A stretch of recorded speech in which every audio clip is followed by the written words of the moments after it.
Aniya na ang mga dagkong balita sa Balitang Bisda karong Biyernes.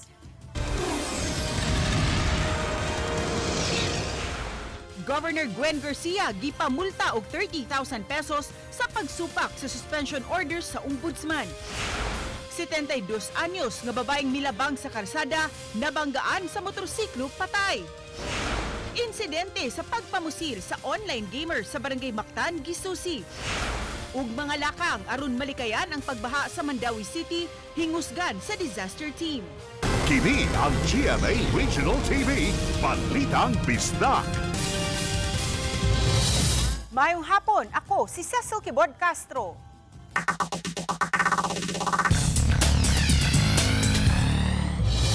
Usa ka 72 anyos nga lola ang patay human mabanggai sa motorsiklo sa Barangay Pahina, San Nicolas ning Dakbayan sa Sugbo.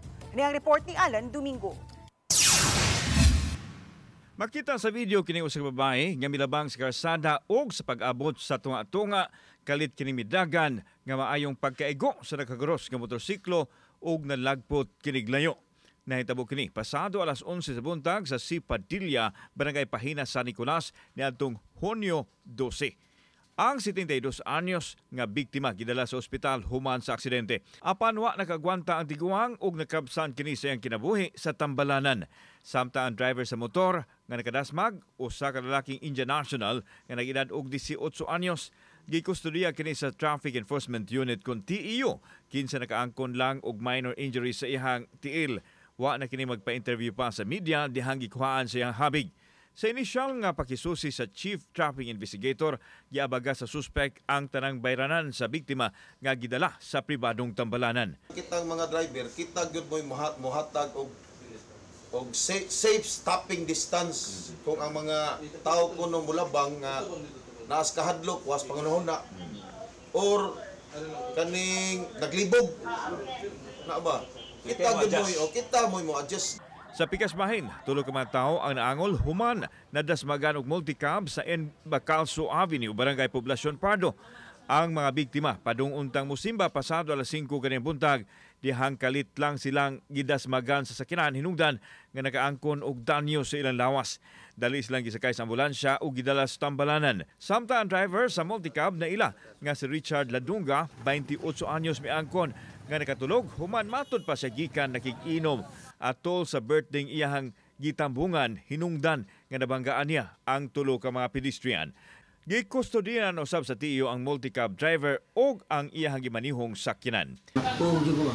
Nakatuog jud ka? Nani nakasulti nimo sir nga nakabangga ka? Wala.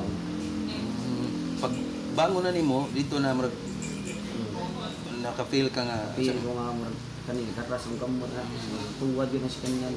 Mas maayo nga mo-observe gyud ta sa traffic rules and regulations. Mo nang kusog ang atong ning declare accident diri sa Cebu City because mostly sa atong driver kaning wala mag-observe sa traffic rules and regulations. Pahimangno sa Traffic Enforcement Unit sa mga magmanihog sa kinahanglan mag-amping aron malikay sa disgrasya ug dili usab makaamong sa kinabuhi sa ubang tao. Kauban si Clover Lumayag, ako si Alan Domingo. Balitag Bisdak. Gipamulta og 30,000 pesos si outgoing Cebu Governor Gwen Garcia sa Office of the Ombudsman tungod sa wala niini pagtuman sa preventive suspension batok kaniya. Ang detalye sa report ni Femri Dumabo. Sa 9-page order nga gipirmahan ni Ombudsman Samuel Martires, iyang gipasabot nga guilty ang gobernadora og indirect contempt human wala mo patuo sa 6-month preventive suspension nga kamanduan sa Anti-Graft Office niadtong April 23. Matod sa Anti-Graft Office nadawat sa gobernadora ang kamanduan niadtong April 29. Dugang ni Ombudsman Martires nga ang wala pagtuman ni Gov Garcia sa preventive suspension order nagpakita sa pagsupak niya sa usa ka kamanduang legal. Ang preventive suspension nagikan sa matod pa paghatag sa gobernador og special permit sa usa ka construction firm nga walay ECC. Base sa order sa Anti-Graft Office, ang pagpahamtang sa indirect contempt batok kang Gov Garcia dili lang para barugan ang authority sa opisina. Magsilbi usab kini nga pasidaan sa ubang government officials nga dili motuman sa order gikan sa ombudsman. Samtang gikumpirmar ni Gov Garcia nga nadawat niya ang kamanduan sa Anti-Graft Office og musumiter sila og motion for reconsideration. Apan iyang gibarugan nga nadawat sa Ombudsman ang 60-day Temporary Restraining Order o TRO nga giluwatan sa Court of Appeals batok sa pag-implementar sa Preventive Suspension Order. I am perplexed on the inordinate interest of Ombudsman Martires on this case. In his previous order, questioning whether why I should not be cited for indirect contempt, we had already replied that the Court of Appeals has already issued a temporary restraining order on his preventive suspension order.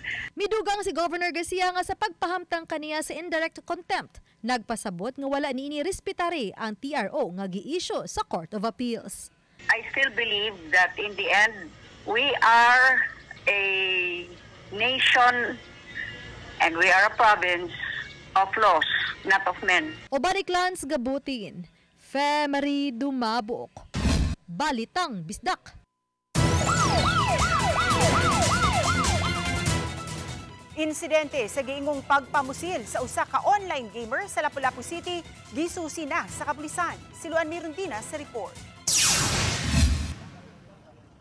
Sa video nga kuha sa netizen nga si James Baclohan, makita nga gitabang kining usa ka lalaki sa mga sakop sa emergency response team o gida sa Tambalanan. Ang insidente gikatahong nahitabo sa atubangan sa gate sa usa ka condominium sa Suong 1, Barangay Mactan, alas 4 kaganihang kadlawon. Usa sa mga residente sa dapit kinsa gika naglaway og basura niadtong mga orasa, misaysay nga usa ka buto sa armas ang ilang nadungog sa wa pa mahagba ang lalaking luwanse ang motorsiklo nga mihunong haduol sa guardhouse sa condominium. Ana na ko sa medyas, padung ko sa medyas kay magkuan na. Buang butuan ma'am. Pero wala jud ko nakita ako pagbuto. Simple mudagan kay kabaw mo ko, katong usa siya. Ako usa ka uban la. Naalam mo ko usa ka uban, padung na ko musud. Amo dito, ang gwardiya nahibong mi ang tumis gwardiya kay nikting naman ang gwardiya mura magna. Ang gwardiya may gigo, mura ang gwardiya gipusil naam ni nag aya dito ma'am. Wala na makuha og habig sa RTV Balitang Bisdak ang gwardya kaganihang kadlawon sa naasoy condominium kay nakauli na kini ganihang alas 7 sa buntag.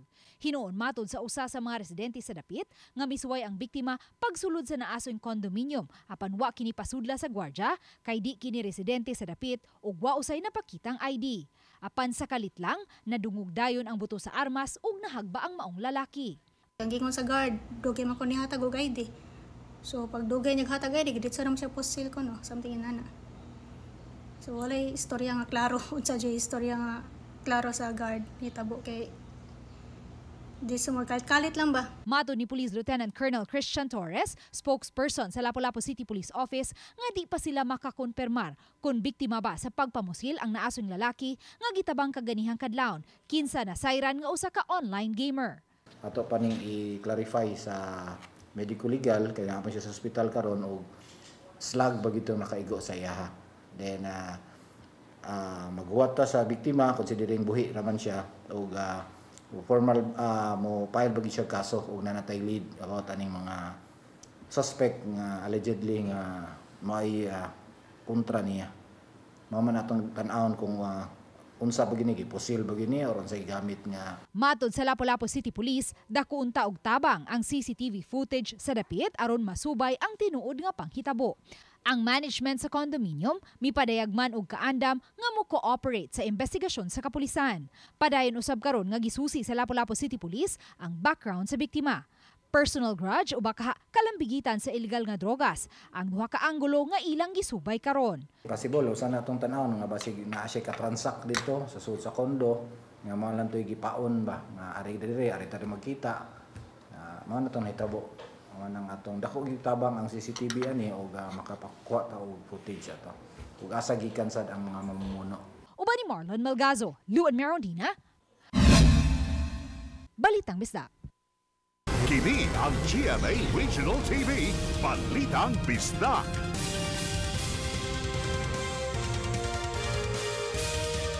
Kini ang GMA Regional TV, Balitang Bisdak.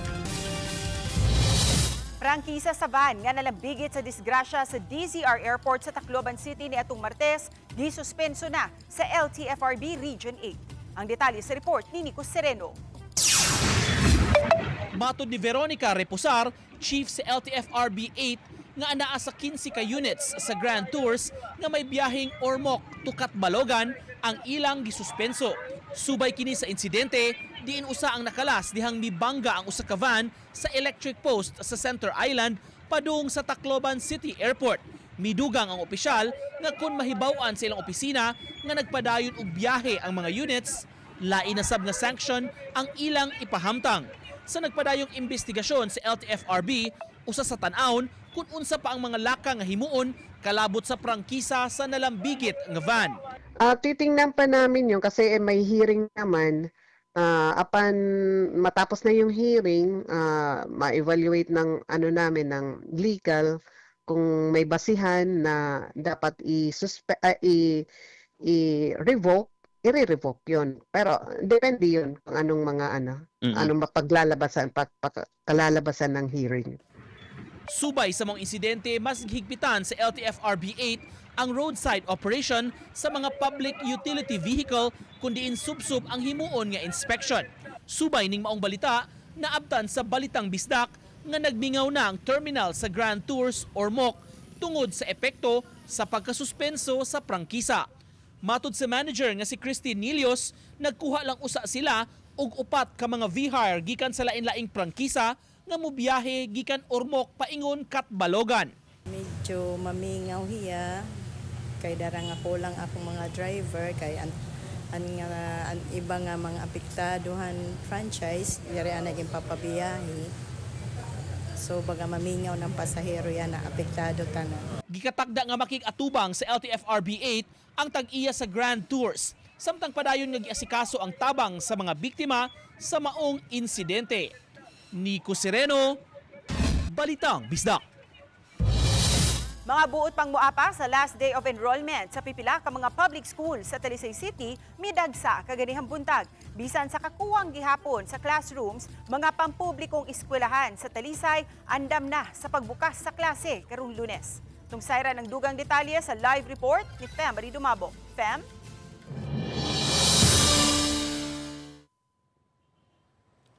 Sa pipila ka mga eskwelahan sa Talisay City sama sa Kansuhong National High School nagsugod sa ilang enrollment netong June 9 ug kay kagahapon holiday man hinungdan nga kaganihang buntag nagabot-abot ang mga buot pang muapa sa last day of enrollment samtang ang uban sa bidagsa tungod alang sa pagtabang sa last day usab sa Brigada Eskwela.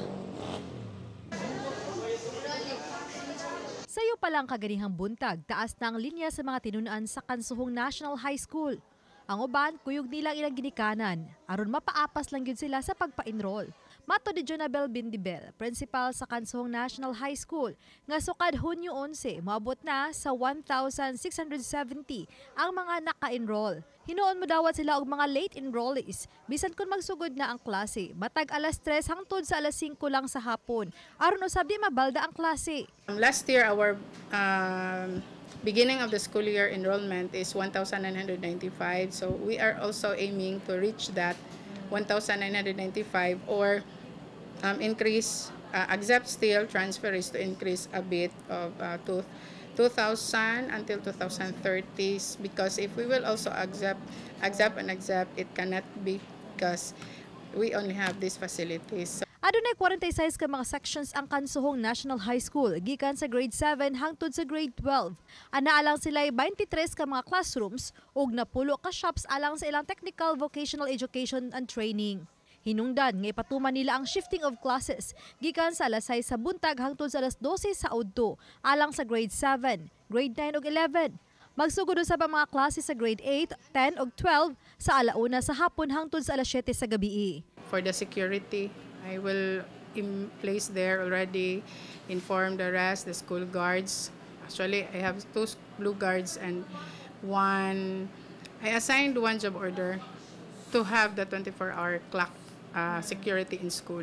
Samtang sa tapad niini nga tungaan ang Borromeo Brothers Elementary School sa Barangay Kansuhong, pakita na sa gawa sa mga classrooms ang paskin sa mga list of students nga na-enroll na sa kada section. Apil na ang mga requirements aron madala na sa mga tinunan sa unang adlaw sa klase. Nag-initiate na gyud midaan kung unsay need sa mga bata. Kana lang unsay necessary lang sa mo ang gamiton on that kanang first week or first day sa amo ang class. Kaya nga naman, para dili sila Para maanam gani sa ginikanan. Kay kung imo pang on that day pa sa kanang magsugod ang klase, so magkarakara pa ang ginikanan. By Monday, we will have our simultaneous flag raising in the morning and also introduction sa mga teachers kay naman tay kindergarten and also grade 1 nga kanang dili gikan dere mga transferees. Samtang gisusi na sa Talisay City Police, kaganihang buntag pinanguluhan ni Police Lieutenant Colonel Myla Maramag ang pipila ka mga tungaan aron masiguro ang seguridad ug nang hatag og mga flyers nga nagpatik sa mga angayang buhaton alang sa seguridad sa mga tinun-an. Nasuta nga tanang public school sa Talisay City ang ana-ana gyud CCTV ug monitoring. Ilang mga own nga CCTV cameras at the exit and entrance points and also at the kanang mga strategic places wherein we can enforce and check on kung naabay mga kaning mga bullying or any type of violence that could happen in the school area o ma-monitor na nato. Imbibe good sa ilaha nga ang inyong kapulisan is wala na sa mga PCPs. We are actively walking our own beats. And then you can call us anytime. You can reach us through your cell phones, through the 911 program of our DILG and our Chief PNP.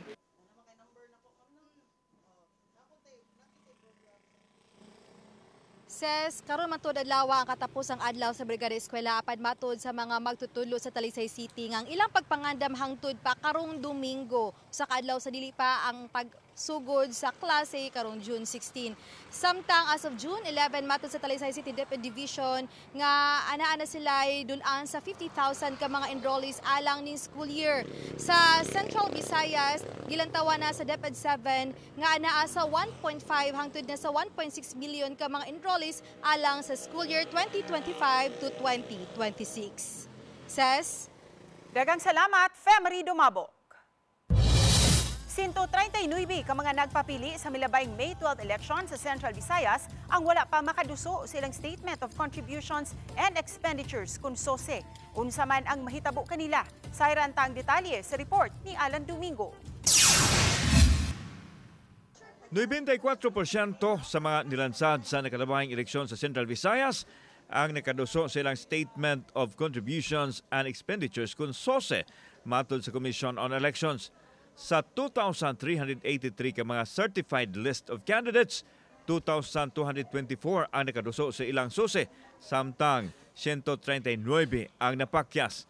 Sa Cebu Province, adunay 1,270 ka mga kandidato apan 1,177 lang ang nakaduso ug 93 ang napakyas lakip na ang usa ka gubernatorial candidate nga wala nganli. Nasayran nga napupos ang deadline sa SOSE submission kagahapong adlaw, Hunyo 12, diin gipadayag ni Attorney Francisco Pobe bukas ang ilahang buhatan aron pagdamwat sa mga SOSE filers. Kung ugaling man naapay wala mo file o gusto mo file, dili na namo dawaton ang process na gusto nila sa Manila na sila and they will have to seek justifications kan wala sila maka-file for a period of 1 month. Suma ni Attorney Pobe nga dito na sa Comelec Manila moduso sa ilahang justification ang mga napakyas nga kandidato nga siguradong mapahamtangan og administrative sanction. Sa wala maka-file, chances are kalabi na kato ng appeal administrative sanctions, and then on the part of sa nagpakadaog dili ang Comelec mohatag og certification nga naka-file sila sa ilang SOSE, that somehow it might be one of the grounds nga dili sila pa-assume sa ilang pagpanerbisyo. Samtang nangandam na sab ang Comelec sa napo kaadlaw nga registration alang sa barangay election. Mubukas ang voters registration sa Hulyo 1. Kauban si Christopher Lumayag, ako si Alan Domingo. Balitag Bisdak. Kini ang GMA Regional TV, Balitang Bisdak.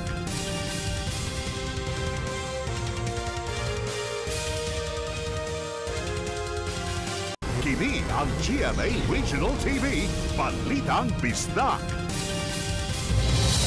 Giawhag sa National Electrification Administration ang SIPCOR nga i-synchronize ang ilang duha ka mga planta uban sa pag-upgrade sa ilang facilities aron di na masubli pa ang power crisis sa lalawigan sa Siquijor.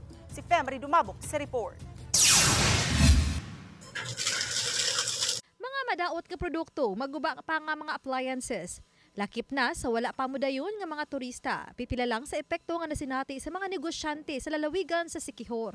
Mato sa Vice President sa Siquijor Chamber of Commerce and Industry nga sugod dilang nabatyagan ang kanunay nga power outage sugod Abril ning tuiga ug mas migrabe sa pagkamayo hangtod ding simanaha nga mulanat na halos tibok adlaw nga brownout. It has deeply affect the tourism industry. Kagaya namin dito sa homestay, maraming kinakancel namin. We refunded a lot of mga advance bookings. Malaking kawalan po talaga yung pagkawalan ng kuryente. Kasi yung lahat ng tinda namin dito is mga frozen goods. Hindi lahat ng mga frozen na may magme-melt na frozen. Yung ibang customer nga namin rereklamo na kung bakit ganito, bakit nagme-melt na siya lahat.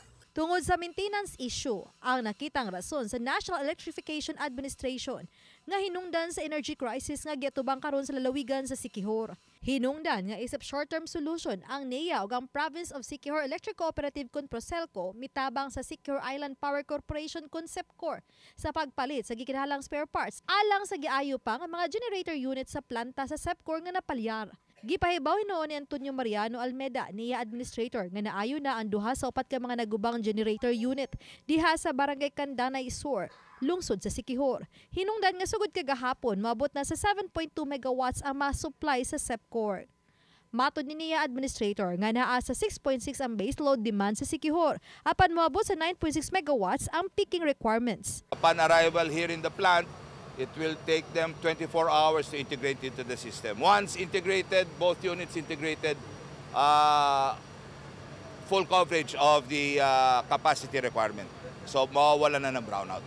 In-acquire na isang 2 megawatt modular genset galing sa Paleco na darating whether mamayang gabi or bukas ng umaga. Tapos i-install siya doon sa headquarters ng Procelco para maging backup ng SEPCOR. Sa pag-abot na sa duha ka rental unit, gitagan og 72 hours sa NEA ang SEPCOR sa pag-normalize na sa supply sa kuryente sa tibuok isla.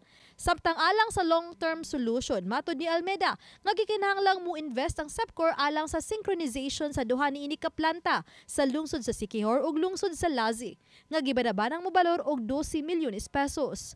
Bukas usab nini ang SEPCOR, samtang dugang manpower usab ang nakita nila nga makatabang alang sa long-term solution sa energy crisis. I asked SEPCOR, directed SEPCOR, you better invest so for both plants to have optimum performance.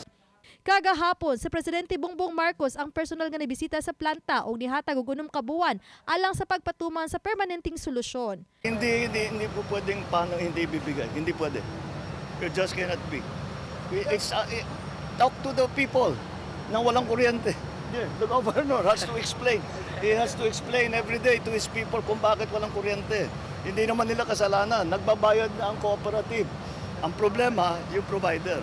Kaya yan ang kailangan natin ayusin.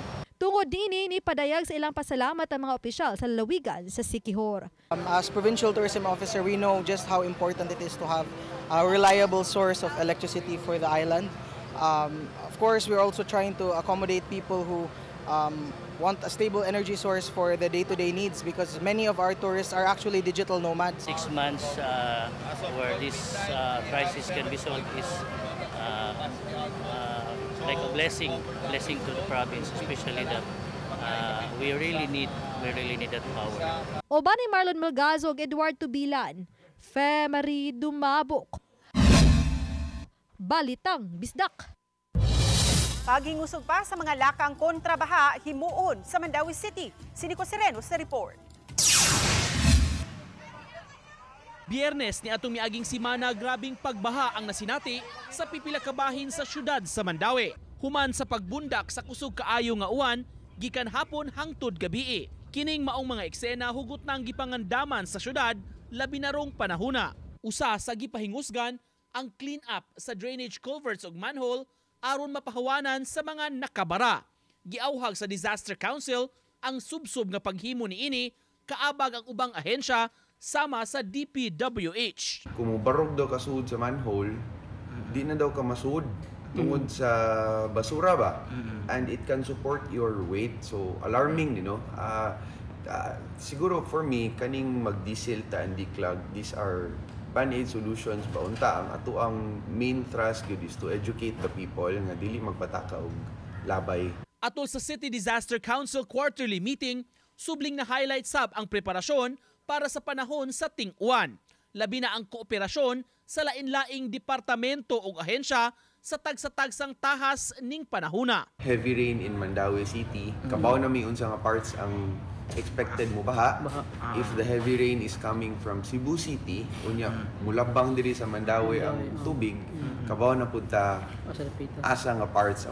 These are not the same parts. So, ang ato is pag-anticipate para ready ta. Laing natuki sa meeting ang disaster response sa sunog sa Barangay Labugon ug ang gihimo sa dakbayan para sa mga biktima. Gi-highlight sa CDRRMO ang pagpasalamat sa pagtanyag sa eskwelahan aron mahimong evacuation site apan wa lang kinigamita kay didto ra sa gym ang mga nasunugan. Kung dito muna sa eskwelahan magkapasta kay susunod klase ng Lunes. So it was decided together with the CSWS as the camp manager. Nico Sereno, Balitang Bisdak. Sa formal nga paglusad sa Brigada Eskwela sa Mandaue City Division, gi-highlight sa DepEd ang importansya sa kampanya sa literacy nga makakatun ang tanang kabataan sa pagbasa. Si Nico Sereno sa report. Sa ikaduhang adlaw sa Brigada Eskwela, gihimo ang formal launch niini sa Mandaue City Division. Gisugdan pinaagi sa hamubong parade sa mga teachers, parents ug stakeholders. Katuyuan niini ang pag-highlight sa kooperasyon sa komunidad alang sa kaayuhan sa mga kabataan. Sa programa nga gihimo sa Central School, gipasalamatan ang mga partners ug stakeholders sa ilang kontribusyon sa edukasyon sa mga kabataan. Gi-highlight ang ilang tabang sa lain-laing kapasidad ngadto sa eskwelahan. Maong dunay commitment wall usab nga gimontar na mirma ang mga stakeholders para sa ilang padayong panaad pagpalambo sa katungod sa kabataan. Matod sa DepEd, subay sa tema karong tuiga, target nila ang pagpalambo sa literacy rate o mga batang makamao mubasa.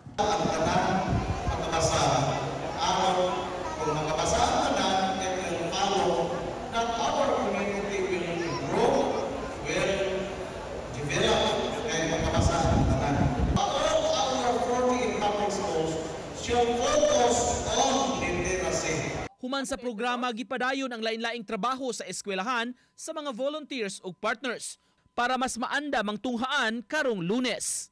We are still on the second day of the Brigada Eskwela, so di takayan 100% na, but we are going to that direction. Before Monday, all our schools will be ready for the opening of classes. Nico Sereno, Balitang Bisdak. Patay ang 57 anyos nga lalaki human malunod sa kadagatan nga sakop sa Barangay Hugno, Amlan, Negros Oriental.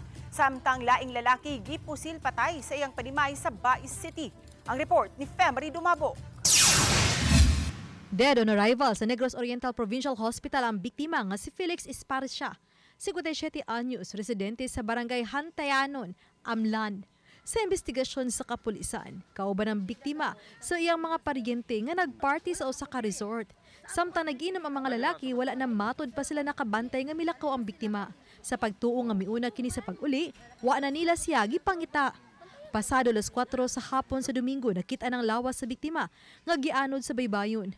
Ang mga naligo sa tapad nga resort ang nakakita sa iyang lawas. Gisawayan pa siya sa mga rescuers sa pagluwas apan wa na siya ma-revive. Matod sa Amlan Police Station, nalumos ang biktima kinsa nakainom nga naligo sa dagat nga nag-inusara. Gisawayan pa pagkuha sa GMA Integrated News ang habig sa pamilya sa nalumos. Nandun siya sa dagat, siguro walang nakakita or hindi siya na anuhan ng pamilya niya. Yung unattended, unattended. Samtang patay ang 44 anyos ng lalaki, human po sila sa riding in tandem sa Villanueva Subdivision, Barangay Talungon sa Bais City kagabi. Daling nailhan ng sospek sa matod patag-iya sa mga manok nga gigam sa biktima. Base sa investigasyon, ang biktima kinsa diha lang sa ilang panimay mikanaog human nga gitawag. Pagkanaog, dinhi na siya gipusil sa makadagang higayon. Nadala pa ang biktima sa ospital apan namatay kini pipila ka oras human kini nadala. Matod sa hepe sa kapulisan sa Bais City, nakasulti pa kuno ang biktima siyang asawa kung si kinsa ang mipusil kaniya. Mafile na nato, sir. Mafile na nato. Kaya naman tayo mga witnesses. nakakita sa suspect at the same time. Napo tayo mga natay CCTV na nakuha. Abayo. Na nagtuyok-tuyok ang suspect dito, padong dito sa area. Obaniklans Gabutin, Femari Dumabuok, Balitang Bisdak. Mga magtutudlo sa Lapu-Lapu City nga nakaserbisyo atol sa midterm elections nakadawat na sa 1,000 ka pesos nga dugang honoraria. Samtang sa Talisay City, ugma na kini sugdan ug apod-apod sa taga-Comelec. Siluan mayroon din na sa report. Sukad ni adtong Hunyo 11, giapod-apod na sa Comelec Lapu-Lapu City ang tag-1,000 ka pesos nga dugang honorarium sa mga magtutudlo nga ni serbisyo atol sa midterm elections. Kahinumduman ni adtong Mayo 15, gipahibaw ni Comelec Chairman George Erwin Garcia nga makadawat og dugang 1,000 ka pesos ang tanang mga magtutudlo ug poll workers nga ni serbisyo atol sa eleksyon. Kaganiha, maipipila ka mga magtutudlo ang ni-claim usab. Wala na distinction nga poll clerk ka, moranimo or chairman, moranimo wala. So tanan nakadawat na teachers, nakadawat good sila sa 1,000 but less tax. So less tax good siya. So 850 na lang. Samtang ugma, Sabado, sugdan sa Talisay City Comelec ang pagpang-apod-apod sa tag-1,000 ka pesos nga dugang honorarium sa mga magtutudlo ug uban pang government employees ug private individuals nga ni serbisyo niadtong milabayng midterm elections. Himuon ang pagpanghatag sa People's Hall sud sa Talisay City Hall. Kundi man makuha ugma, mamahimo pa hinuon nila kining makobra iniga Lunes. Sa pikas bahin, gipahibaw ni Attorney Anjanette Lamban, election officer sa Comelec Lapu-Lapu City, nga adunay tulo sa 37 ka mga nikandidato sa Lapu-Lapu City atol sa milabayng midterm elections ang napakyas pagduso sa ilang sose kon Statement of Contribution and Expenditures. June 11 ang gilatid nga deadline sa Comelec alang sa pagduso og sose sa tanang mga nikandidato na kadaugman o napildi. Ang tulo ka mga kandidato nga wa nakaduso sa ilang sose, matod ni Attorney Lamban, pulos wa makadaog sa nakalabayng eleksyon.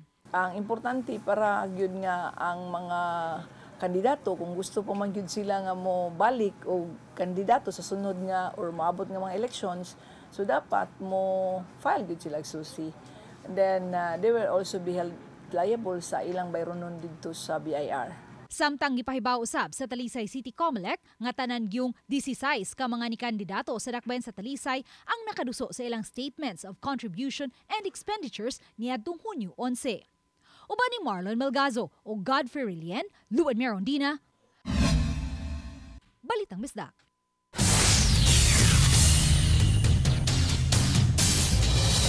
Sa mga nangita og trabaho, ilabi na sa mga bagong migradwar sa pagtungha, ani ay mga gitanyag nga mga trabaho alang kaninyo. Magpahigayon og local ug overseas job fair karong June 22 sa Panfil B. Frasco Memorial Sports Complex sa Barangay Poblasyon, Liloan, Cebu.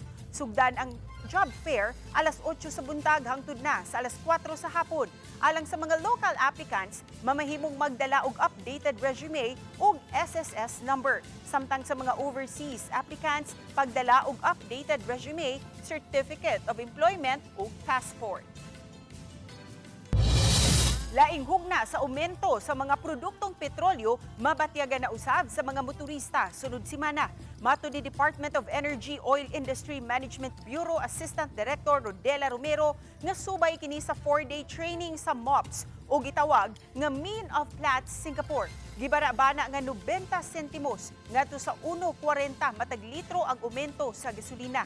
Piso ngadto sa 1.40 piso usab matag litro sa diesel, samtang piso ngadto sa 1.20 usab ang aumento sa kerosene. Masayra na karong Lunes ang tukmang aumento sa presyo sa produktong petrolyo.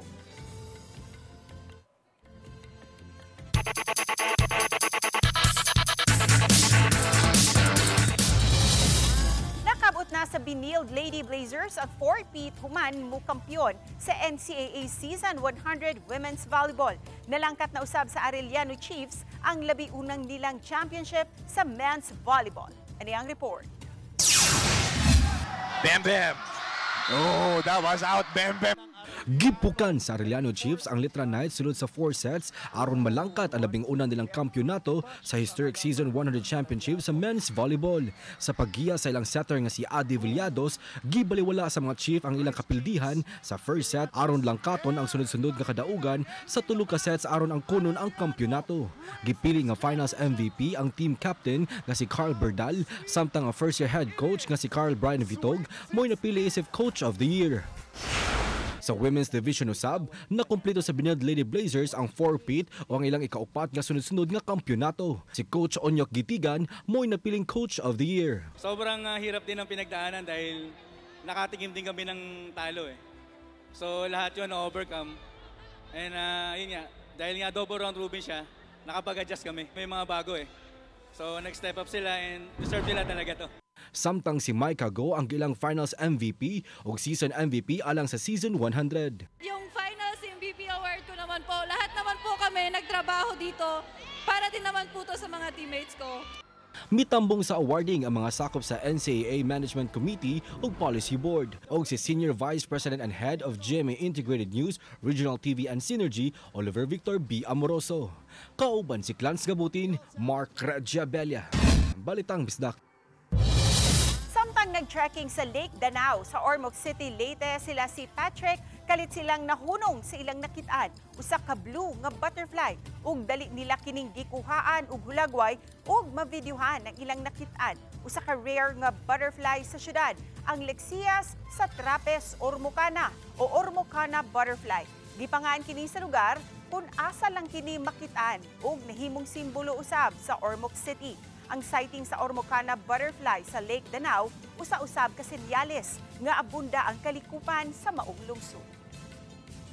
It was amazing na nakita up close. Kasi first time ko nakita ng ganun. I was happy to share the video sa social media and proud that Ormoc City has that kind of species na sa Ormoc lang din makikita. It was discovered by Professor Julian Humalon in 1970 doon sa area ng Ormoc. Ganun yung mga scientists pag nagpapangalan sila ng mga species kung saan nila nakita or kung saan sila galing.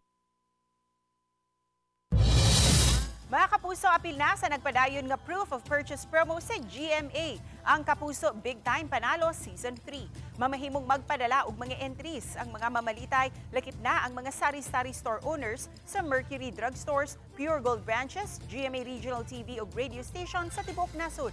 Kapin sa 11 million pesos ang ipanghatag, lakip na ang 7 ka mga maswerteng mananaog sa 1 million pesos. Mga kapuso, magbantay sa fake news, fake Facebook accounts ug scam text. Tutok lang si GMA ug i-follow ang GMA Promos Facebook sa kumpletong detalye. Kami ang GMA Regional TV Balitang Bisdak. Kinatibukang puwersa alang sa mas dakong misyon ug mas halapad nga pagalagad sa nasod. Maayong hapon mga kapuso ug happy weekend.